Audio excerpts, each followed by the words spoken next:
Basically हमारे पास दो तरह के रीडायरेक्ट्स हैं, एक को हम बोलते हैं परमानेंट रीडायरेक्ट और एक को हम बोलते हैं टेम्परेरी रीडायरेक्ट। ठीक है, बिल्कुल ऐसी है ना जैसे कोई शॉप हो या मैं कहता हूँ ये क्लासरूम है। ठीक है, अब आपने एक हफ्ता इसमें क्लासेस पढ़ी और उसके बाद ऑफिस वालों ने कहा कि जनाब अब आपकी क्लास रूम नंबर 5 की बजाय बाकी का जो कोर्स है वो सारे का सारा कोर्स लैब में होगा। तो क्या किया, आपको रीडायरेक्ट कर दिया उन्होंने एक जगह से दूसरी जगह। तो इसको हम कह रहे हैं तो परमानेंट हो गया, कोई कन्फ्यूजन नहीं है। लेकिन एक टेम्परेरी रीडायरेक्ट है, वो क्या है कि भाई इस क्लास में पंखे लग रहे हैं, पेंट हो रहा है, एसी की मेंटेनेंस हो रही है, तो उन्होंने कहा भाई आज यहाँ पे क्लास नहीं होगी, सो आपकी आज की जो क्लास है वो किसी और कमरे में होगी। तो इसको हम बोलेंगे टेम्परेरी रीडायरेक्ट। इसका मतलब क्या हुआ कि कुछ देर के लिए मूव किया लेकिन उस अरसे के बाद हम वापस आ जाएंगे, यानी इसी जगह पर हमने वापस आना है, तो इसको हम बोलते हैं टेम्परेरी रीडायरेक्ट। ठीक है, अब जरा इसको समझते हैं। ये तो मैंने आपको लॉजिक दिया ना, पॉइंट दिया। A redirect is a way to send both users and search engines to a different URL. ये कहा है ना मैंने भी कि भाई रीडायरेक्ट जो होता है वो यूजर्स, फिजिकल रीडायरेक्ट जो होता है वो यूजर्स और क्राउलर दोनों को एक जगह से दूसरी जगह मूव कर देता है। अब रीडायरेक्ट कितने हैं जी मेरे पास, एक है 301, यानी एक रीडायरेक्ट का नाम है 301 और एक को हम बोलते हैं 302। जी ये लिखा हुआ आ रहा है जी यूआरएल 301 को पहले देखने लगे, और ये क्या लिखा हुआ आ रहा है, परमानेंट। तो कहता है भाई 301 का जो यूआरएल है वो परमानेंट यूआरएल है। सबसे पहले समझ लेते हैं कि इस परमानेंट यूआरएल का पर्पस क्या हो सकता है, क्यों ये यूआरएल लगाया जाएगा, और ये जो यूआरएल है ये प्योरली एसईओ से रिलेटेड भी है, इसलिए हम इसको डिस्कस कर रहे हैं। मिसाल के तौर पर नंबर एक, पहला तरीका तो ये है कि एक वेबसाइट ऑनर है, उसने 1988 में बिजनेस को शुरू किया खुद से और अपनी कोई डोमेन ली और उस पर वेबसाइट बना ली। अब 2023 चल रहा है, बहुत साल हो गए हैं ना, अब उसके बच्चे बड़े हुए हैं, उन्होंने कहा जी कि अब हम लोग भी बिज़नेस में आ जाते हैं। तो उन्हें कंपनी का नाम अच्छा नहीं लगा और उन्होंने कहा भाई अब ये कंपनी का नाम abc.com नहीं होना चाहिए बल्कि xyz.com होना चाहिए। तो अब उन्होंने क्या किया, xyz की डोमेन परचेज कर ली, और अब वो हम चाहते क्या हैं कि भाई वो जो ABC की ट्रैफिक है वो सारी की सारी ट्रैफिक XYZ पर आ जाए। तो इसका मतलब क्या हुआ कि एक URL से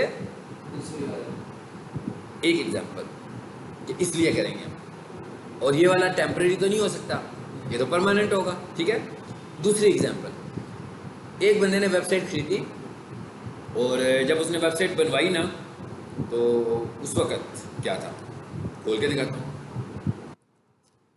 मैंने वेबसाइट का नाम है dastgirengineering.com, बोलें जिसको।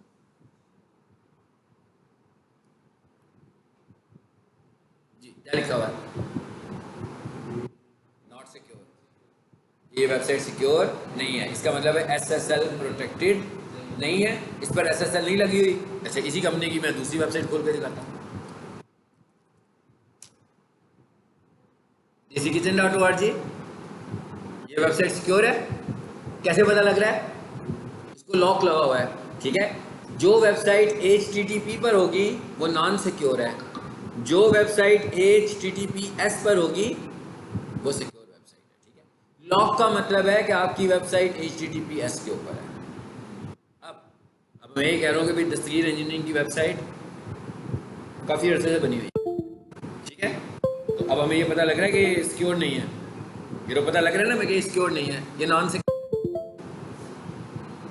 अब आज की तारीख में दस्तगीर इंजीनियरिंग वाले कहते हैं कि भाई ये तो बड़ी खतरनाक है, आजकल हैकिंग बहुत हो जाती है, तो यूँ करते हैं इस वेबसाइट को सिक्योर कर लेते हैं। तो वो क्या करेंगे, SSL का सर्टिफिकेट परचेज करेंगे। बेसिकली इसको सिक्योर करने का तरीका क्या होता है, SSL परचेज करते हैं, लेकिन हम उसे बोलते हैं SSL का सर्टिफिकेट बाय करना।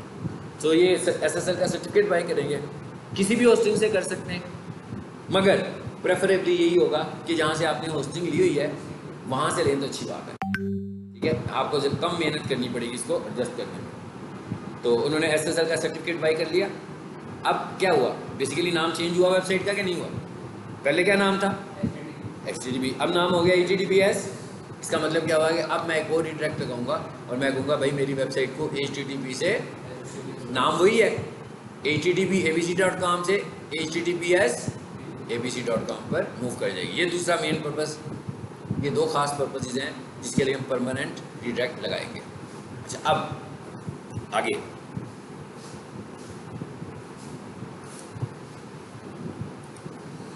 अब अगला क्वेश्चन ये है कि भाई हम चाहे परमानेंट रीडायरेक्ट लगाएं या टेम्परेरी रीडायरेक्ट लगाएं। क्वेश्चन ये है कि भाई हमने तो एसईओ भी की होगी ना अपनी वेबसाइट की, तो जब हम रीडायरेक्ट लगाते हैं और एबीसी से हम XYZ पर चले जाएंगे तो क्या हमारा एसईओ का स्कोर भी रहेगा कि वो रीसेट हो जाएगा और नए सिरे से एसईओ करनी पड़ेगी?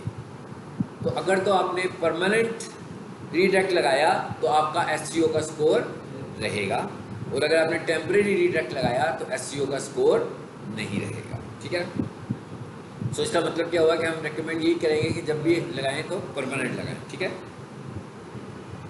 अच्छा अब अगर कोई बंदा परमानेंट नहीं लगाना चाहता, लगाना वो टेम्परेरी चाहता है कुछ देर के लिए, लेकिन वो क्या करता है, यूज़ परमानेंट कर लेता है।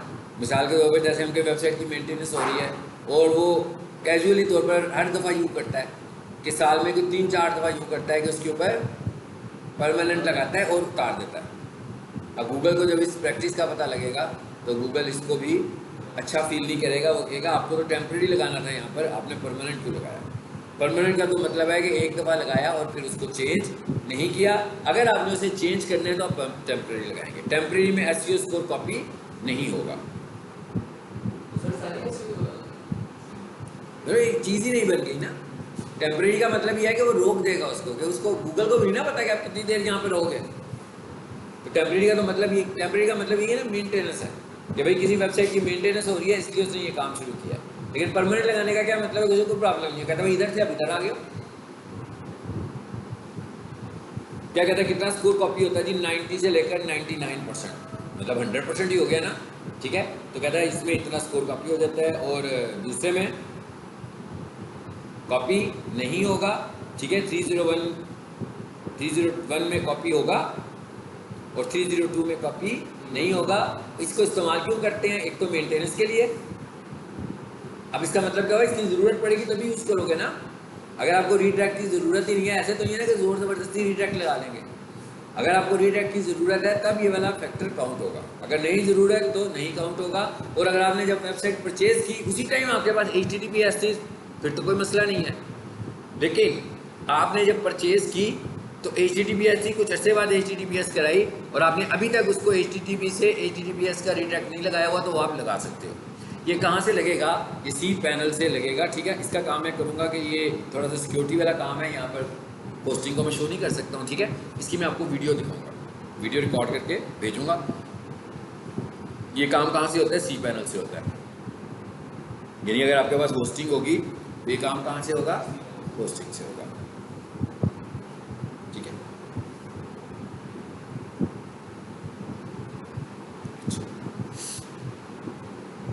अच्छा दूसरा मकसद क्या है इसका, A/B टेस्टिंग।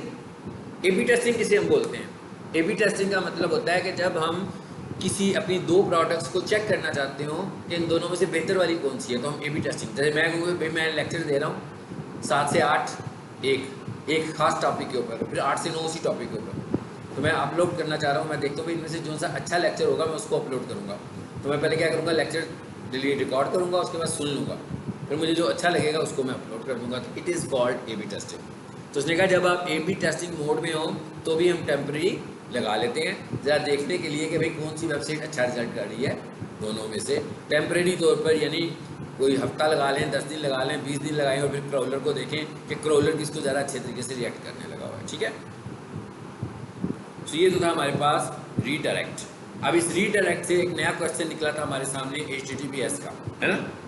तो अब ज़रा समझ लेते हैं कि HTTP और HTTPS क्या है। बेसिकली SSL, इसका मतलब क्या हुआ, मैंने वेबसाइट परचेज़ की डोमेन, मैंने परचेज़ की होस्टिंग, अब मुझे तीसरी एक चीज़ और परचेज़ करनी है, वो SSL है। ठीक है ना, SSL क्या है बेसिकली, देखें फिजिकली आपको डोमेन की समझ आती है कि भाई ये मेरा नाम है, फिजिकली आपको होस्टिंग की भी समझ में आती है कि भाई ये स्पेस है, लेकिन फिजिकली आपको SSL की समझ में नहीं आती है, क्योंकि it is like a certificate. तो मैं उसे कहूँगा मुझे दे दो, तो क्या करेगा, HTTP से HTTPS लग जाएगा, बस इतनी चीज़ होगी जो ऑनलाइन मैं देख रहा हूँ।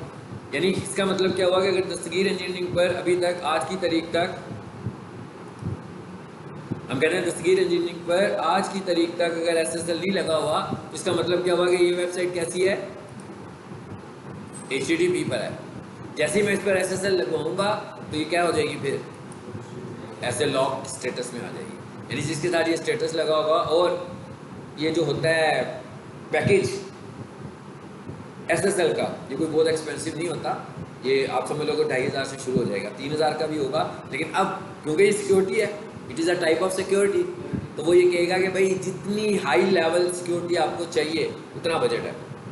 2500 से भी सिक्योर हो जाओगे, 4000 से भी सिक्योर हो जाओगे, 8000 से भी सिक्योर हो जाओगे, यानी कि हाई लेयर सिक्योरिटी होती जाएगी। जितनी ज़्यादा हाई लेयर सिक्योरिटी है, आमतौर पर अगर हम 2500 वाली सिक्योरिटी भी ले लेते हैं, इट्स ओके फॉर अस, ठीक है। ये जो सिक्योरिटीज लगी हुई है ये नॉर्मल सिक्योरिटीज लगी हुई है। और कुछ वेबसाइट्स का होस्टिंग कंपनीज ऐसी होती हैं जो आपको फर्स्ट ईयर में SSL फ्री दे देती हैं जब आप उनसे होस्टिंग बाय करते हो, लेकिन जब आप नेक्स्ट ईयर उसको रिन्यू करवाते हो ना, फिर वो आपसे कहते हैं कि हमें पैसे दो। यानी पहले साल में आपको होस्टिंग के साथ SSL फ्री मिलती है।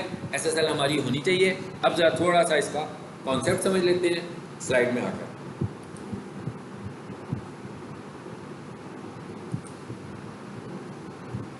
HTTPS is HTTP with encryption, ठीक है। कहता भाई HTTPS क्या है, HTTPS क्या चीज़ है, इंक्रिप्टेड है। यानी HTTP इंक्रिप्टेड नहीं है। ऐसे ही है ना, जैसे भाई TCS वाले से मैं किसी कंपनी से ना माउस मंगवाता हूँ, ठीक है, और बाहर मेरे दरवाजे पे बेल होती है और TCS वाले आते हैं और ऐसे माउस मुझे पकड़ा देते हैं, लाइट भी चल रही है इसकी तो, ठीक है। आप लोग हैं, कभी भी नहीं लेंगे, आप कहेंगे भाई ये तो तुम घर से उठा कर ले आए हो, आपको यूँ लगेगा ना। तो HTTP में आपका डाटा ऐसे ट्रैवल करता है। और अगर आपने HTTPS लगा लिया तो जैसे आपको TCS का पैकेट मिलता है ना, आपका डाटा वैसे ट्रैवल करता है। अब हमें पता लग गया, एक में डाटा सिक्योर है और एक में डाटा सिक्योर नहीं है, ठीक है। तो वो कहता है मैं डाटा को इनक्रिप्ट कर देता हूँ। वो जो पैकिंग हुई है वो इनक्रिप्शन है। और यहाँ पर भी वो क्या करता है, जब देखिए डाटा कहाँ ट्रैवल कर रहा है, बेसिकली अगर मैं कहूँ डाटा कहाँ से कहाँ ट्रैवल करता है। मैंने वेबसाइट की होस्टिंग परचेज की तो इसका मतलब क्या हुआ कि मैंने डाटा कहाँ रखा, होस्टिंग में रख दिया। अब कोई बंदा कनाडा में बैठा है, कोई बंदा लाहौर में बैठा हुआ है, कोई इस्लामाबाद में बैठा है, कोई भी बंदा मेरी वेबसाइट को विजिट कर रहा है, तो हर मेरा डाटा ट्रैवल कर रहा है ना, कहाँ से कहाँ ट्रैवल कर रहा है, सर्वर से क्लाइंट पे। वो जो क्लाइंट है, सर्वर तो एक जगह हो सकता है मेरा, मगर मेरा क्लाइंट तो एक जगह पे नहीं ना बैठा हुआ, क्लाइंट तो मुख्तलिफ जगहों पर बैठा हुआ है। तो इस वक्त जो डाटा है वो इनक्रिप्टेड नहीं है। जब आपका डाटा ट्रैवलिंग मोड में है, इस वक्त आपका डाटा इनक्रिप्टेड नहीं है। इसका मतलब क्या हुआ, हैकिंग के चांसेस एक्स्ट्राऑर्डिनरी ज़्यादा है। और अगर आपकी वेबसाइट पर कोई बहुत ही इंपॉर्टेंट इन्फॉर्मेशन है जो आप चाहते हो कि लीक ना हो, फिर तो बहुत ही डेंजरस है। तो इसका मतलब क्या होगा कि हमें SSL परचेज करनी चाहिए। The difference between the two protocols is that HTTPS uses TLS SSL secure socket layer to encrypt normal HTTP requests and responses. As a result, HTTPS is far more secure than HTTP. ये मैंने आपको example देती है security की। A website uses HTTP has http:// ठीक है in its URL। ये मैंने आपको समझा दिया कि भाई पता कैसे लगेगा, जो HTTP के साथ आ रही होगी। अब ये तो खैर पुरानी बात होगी ना, अभी तो उसने और ज़्यादा हमें निशानी बता दी, नॉट सिक्योर और lock. Not secure means HTTP, lock means HTTPS। अच्छा जी, what SSL stands for Secure Socket Layer is a standard security technology for establishing an encryption between server and client। ये बताया मैंने आपको।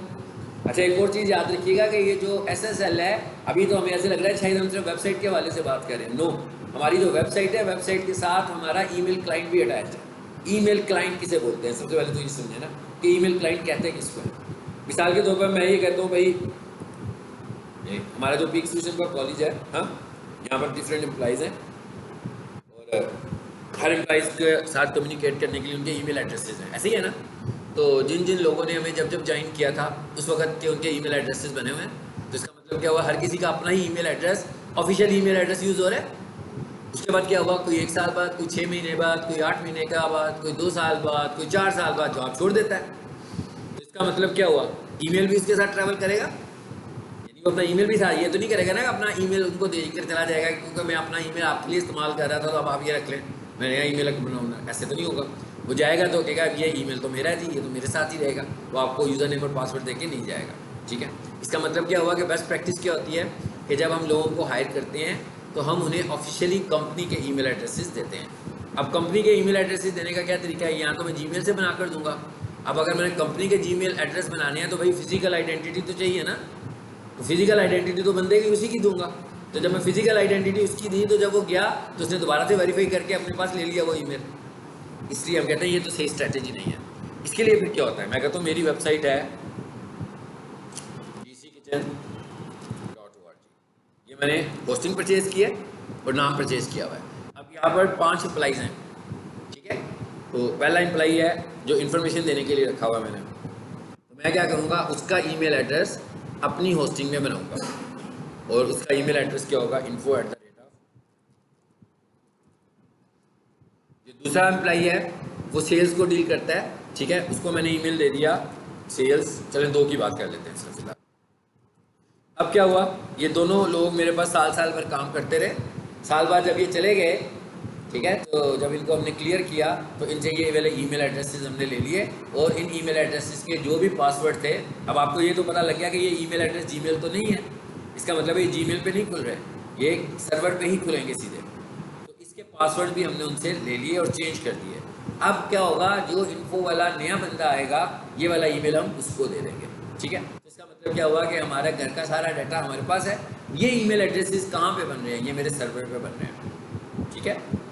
और ये ईमेल एड्रेस कैसे बन रहे हैं, जब हम होस्टिंग परचेज करते हैं तो उस वक्त होस्टिंग कंपनी हमें ऑफर देती है कि भाई ये हमारा पैकेज है, इसके अंदर हम आपको 25 ईमेल देंगे, ये हमारा पैकेज है, इसमें हम आपको 50 ईमेल देंगे। लेकिन अगर आप याद रखो तो ईमेल के अंदर 2 चीज़ें हैं हमारे पास, क्या,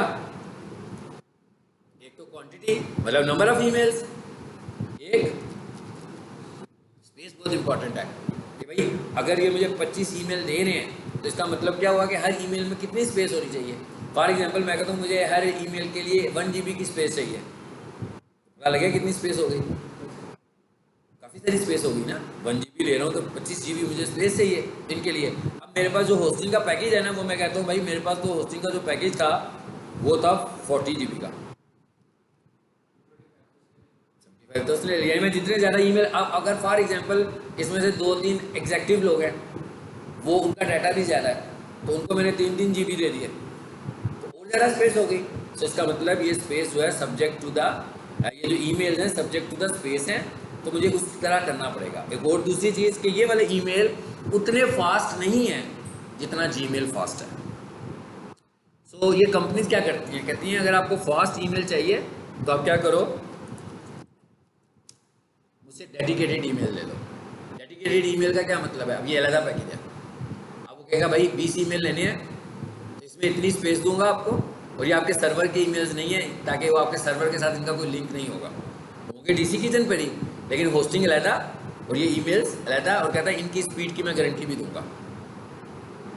तो ये डेडिकेटेड ईमेल है, इसका मतलब क्या हुआ कि ये सिर्फ मैं पैसों के ईमेल ही परचेज करूंगा, इसके अंदर मैं होस्टिंग को यूज़ नहीं कर रहा, ठीक है। तो ये वाले ईमेल्स हमारे पास सिक्योर ईमेल्स हैं, ठीक है।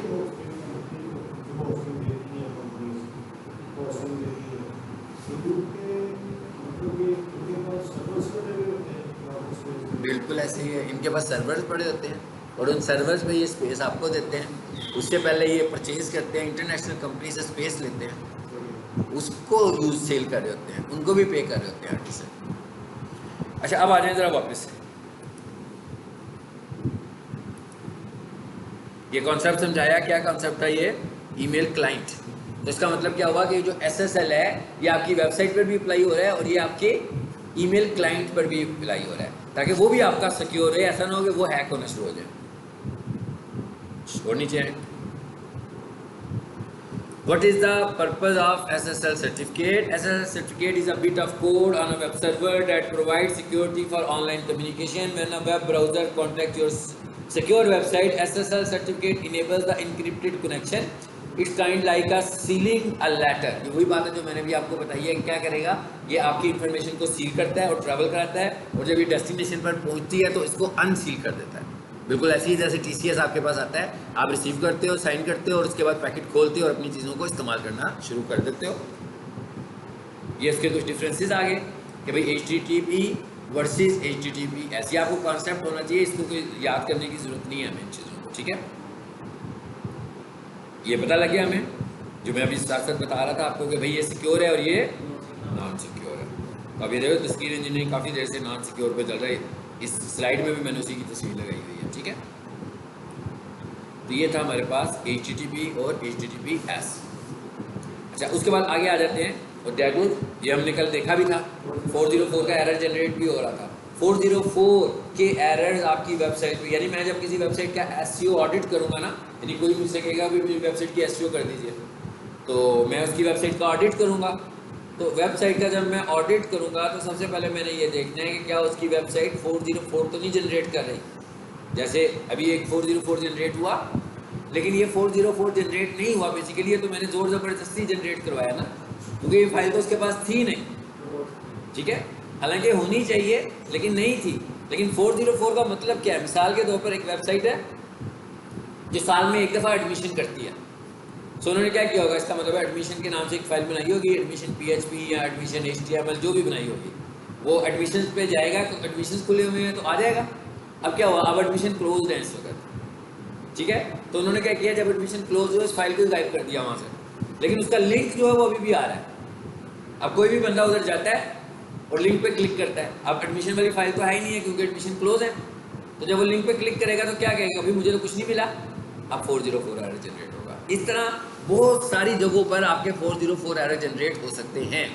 अगर आपकी वेबसाइट 404 एरर जनरेट कर रही है तो इसका मतलब है कि ये SEO के लिए बहुत बैड सिग्नल है। तो इसका मतलब क्या हुआ कि हमें ये चेक करना है कि क्या हमारी वेबसाइट 404 के एरर्स तो नहीं जनरेट करने लगी हुई, ये चेक करना है। यानी सबसे पहला काम मैंने यही करना है खुद से। अब फॉर एग्जांपल एक वेबसाइट है उसमें 500 URL है, या एक वेबसाइट है उसमें 1000 URL है, या 1500 URL है, या 2000 URL है, ये तो बड़ा लंबा काम है। अगर मैं ये काम चेक करने बैठ जाऊंगा तो ये तो बहुत ही लंबा काम है। मतलब ये चेक करने के लिए तो भाई एक बंदा बैठा होगा मैनुअल, एक लिंक को चेक करेगा टाइप कर करके। नो, हमारे पास टूल्स हैं जिनसे हम ये चेक करेंगे कि भाई ये एरर्स आ रहे हैं कि नहीं आ रहे हैं। इसके लिए बहुत सारे टूल्स हैं, ये फाइल में आपसे शेयर की हुई है। जो फाइल आपसे ना खुले मुझे बता दीजिएगा, मैं दोबारा शेयर करूँगा। नंबर क्या जी, पहला ब्रोकन लिंक चेकर, इस लिंक पे क्लिक कीजिएगा ये खुद ही खुल जाएगा। दूसरा क्या है, Ahref, ये सबसे अच्छा है। तीसरा क्या है, डेड लिंक चेकर। इनमें से किसी पे भी क्लिक करोगे, अलाउ करें, देखें जरा क्या हुआ।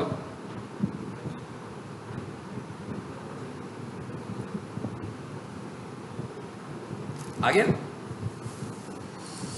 पर आके मैं वेबसाइट का नाम दूं, इलेक्ट्रॉनिक्स को करते हैं, फाइंड ब्रोकन लिंक्स। ये it is a part of SEO। हाँ जी, कहता बताने लगा हूँ आपको, ये जरा आप मुझे बता दें पहले।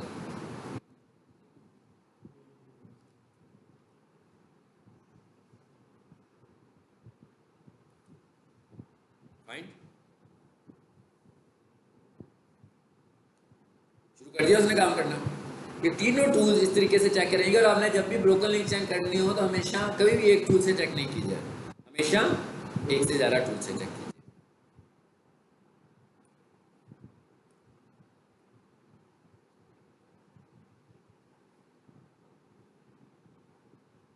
आगे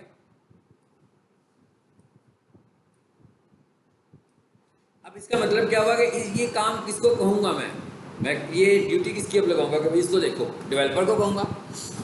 अगर इस वेबसाइट का साथ जैसे मैं अटैच हुआ हूँ SEO के लिए, इसी तरह इसका डेवलपर भी अटैच हुआ होगा, मैं से कहूँगा भाई ये जो लिंक्स हैं, ये URLs हैं, ये देखिए आपने यहाँ तो फाइलें गायब कर दी हैं और URLs मौजूद हैं, और अगर आप फाइलों को गायब करना चाहते हैं तो इनके हाइपर लिंक्स भी ख़त्म कर दें, या फिर हाइपर लिंक्स में नाम गलत लिखे हुए हैं जो फाइलों के नाम नहीं हैं, तो वो इन चीज़ों को देखेगा और फिर मुझे इसका जवाब देगा। ठीक है,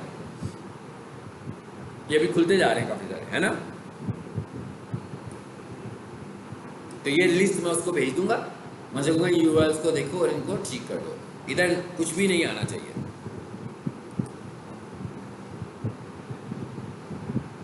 कौन सा था, ये था।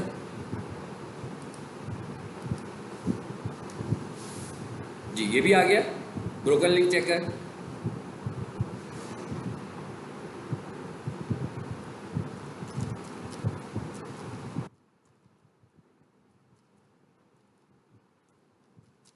ये लिख दी मैंने एक वेबसाइट, अभी दूसरे वाला आ गया।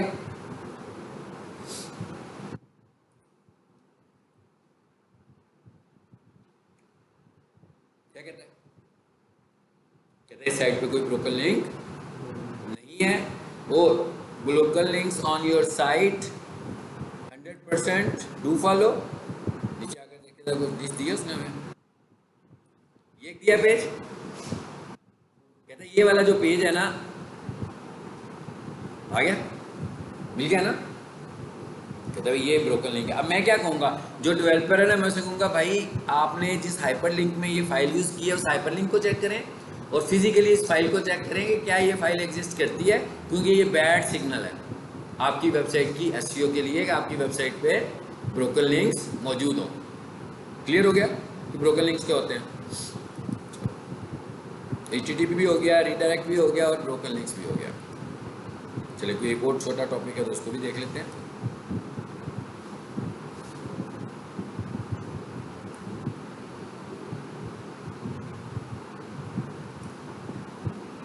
हाँ जी, 404 एरर भी हो गया। अच्छा, ये लिंक जूस क्या होता है इसको समझते हैं।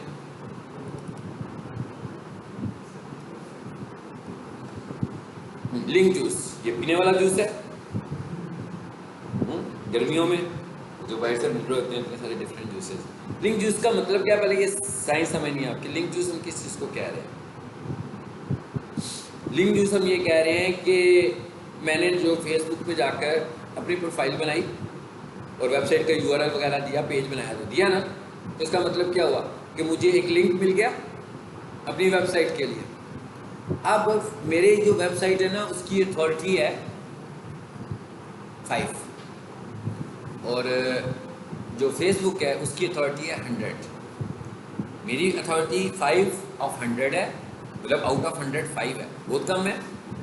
और जो फेसबुक है उसकी तो बहुत अच्छी अथॉरिटी है। तो जब मैंने वहाँ पर अपनी प्रोफाइल बनाई तो उससे क्या हुआ कि थोड़ी सी उसकी अथॉरिटी का वेट मुझे भी मिला। ये जो आपको आपकी अथॉरिटी इस तरह बढ़ती है इसे हम बोलते हैं लिंक जूस। तो उसने आपको थोड़ा सा अपने लिंक का जूस दिया, यानी उसने थोड़ा सा जूस पी रहा था, आप पास आके खड़े हो गए कि यार इतना जूस पी रहे हो, उसने आपके गिलास में थोड़ा सा डाल दिया, लेकिन इस दफ़ा उसका जूस कम नहीं हुआ। हाँ, मतलब उसके जूस में कोई कमी नहीं आई है। वो अगर 100 था ना तो ऐसे नहीं है कि वो बेचारा आखिर में वो 5 पर आ रही है और आप 100 पर चले जाएंगे, ऐसे नहीं होगा। बल्कि क्या होगा, ऐसे ही है ना, बिल्कुल जैसे मैं कहता हूँ कि भाई स्टैंडीज बनवाई हमने पीक सोल्यूशंस की, और फिर हमने कहा भाई पैकेजेस माल गए तो वहाँ पता लगा कि जो ब्रांड्स हैं उन्होंने 50% ऑफ किया होगा। हमने क्या किया, अपनी स्टैंडीज सड़क पे लगाने की बजाय उनकी ब्रांड्स के अंदर लगा दी। अब जब पिज़्ज़ा हट के अंदर गए तो जैसे ही अंदर जा रहे हैं तो एकदम किसी को छोटी सी एक फ्लैक्स नज़र आई पीक सोल्यूशंस की, ठीक है। अब पीक सोल्यूशंस की एक अपनी अथॉरिटी है और एक अथॉरिटी पिज़्ज़ा हट की है। तो क्या हुआ कि उस फ्लैक्स ने आपको थोड़ा सा लिंक जूस दिया। अब इस सूरत में तो बिल्कुल उसे कुछ फ़र्क नहीं पड़ा। ये लिंक जूस कैसा लिंक जूस था, ये उसकी अथॉरिटी थी कि जो यूज़र वहाँ पर आ रहा है उसने जब पीक सोल्यूशन को देखा तो उसने कहा कि वेरी गुड यार, इसको तो पिज़्ज़ा हट वाले भी हम जब कर रहे हैं तो इसका मतलब है कि कोई अच्छी चीज़ है। इसका मतलब क्या हुआ कि पिज़्ज़ा हट की वजह से उसको अथॉरिटी मिल गई, सिर्फ फ्लैक्स अंदर लगाने की वजह से। अगर वही फ्लैक्स पैकेजेस माल के सामने पार्किंग से भी पहले सड़क पे लगी होती ना तो उसकी वो इंप्रेशन नहीं होना था जो इंप्रेशन उसको ब्रांड के अंदर से मिल गया। So it is called link building. और लिंक बिल्डिंग में हम लिंक जूस ले रहे होते हैं। और होता क्या है कि जब हम लिंक बिल्डिंग करते हैं तो हमारी तो इतनी अच्छी अथॉरिटी नहीं होती डोमेन की, तो जैसे जैसे हम लिंक बिल्डिंग बढ़ाते जाते हैं तो दूसरों से हमें लिंक जूस मिलता जाता है थोड़ा थोड़ा। तो उससे क्या होता है, हम 5 से 10 पे जाते हैं, 10 से 15 पे जाते हैं, 40 का जो स्कोर होता है एक अच्छा होता है। नो डाउट हम 100 स्कोर पे तो नहीं पहुंच सकते ना। 100 पे तो सिर्फ ऐसे प्लेटफॉर्म पहुंचेंगे जो सोशल मीडिया प्लेटफॉर्म है, जैसे OLX जा सकता है, जैसे उसके ऊपर इंगेजमेंट बहुत ज़्यादा है, तो जिनके फेसबुक जा सकता है, ट्विटर जा सकता है, ऐसे प्लेटफॉर्म जा सकते हैं। तो हमारी वेबसाइट तो उसमें 100 पे नहीं जाएगी, लेकिन अगर हम 40 पे पहुंच गए तो इसका मतलब है कि हमें एक अच्छा लिंक जूस मिल रहा है।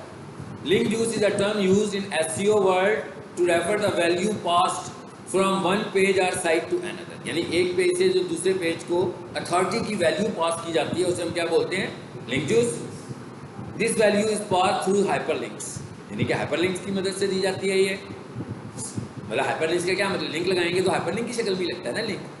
Search engines see links or vote by your website that your page is valuable and worth prompting। ठीक है, ये बात बताइए मैंने आपको सही तर्जुमा करके। सो ये हमारे पास हो गया लिंक जूस भी हो गया। बिल्कुल, अगर हम बिटली की फॉर्म में लगाएंगे तो और अच्छी बात होगी। यानी कि अगर हम URL शॉर्टनर को इस्तेमाल करेंगे लिंक यूज में तो ज़्यादा अच्छी बात है, ठीक है। और अगर हम वैसे भी लगाएंगे तो वो भी ठीक है, लेकिन अगर हम कंपैरिजन कर रहे होंगे कि 5 वेबसाइट्स हैं, उनमें से 3 जो है ना वो URL शॉर्टनर यूज़ कर रही हैं और 2 नहीं कर रही हैं, तो अथॉरिटी फिर उसको मिलेगी, अच्छे फैक्टर्स उसी को मिलेंगे जिसने अपने URL शॉर्टनर्स यूज़ किए होंगे, ठीक है। अब इंशाल्लाह इसके 1-2 टॉपिक्स हमारे रह गए हैं, एक स्कीमा रह गया है, एक टेक्निकल SEO रह गई है, ठीक है। और उसके बाद एक आधा लेक्चर हम लेंगे लिंक बिल्डिंग के ऊपर, और फिर हमारी SEO कंप्लीट हो जाएगी और हम नेक्स्ट मॉड्यूल में जाएंगे। हैं नेक्स्ट मॉड्यूल कौन सा होगा?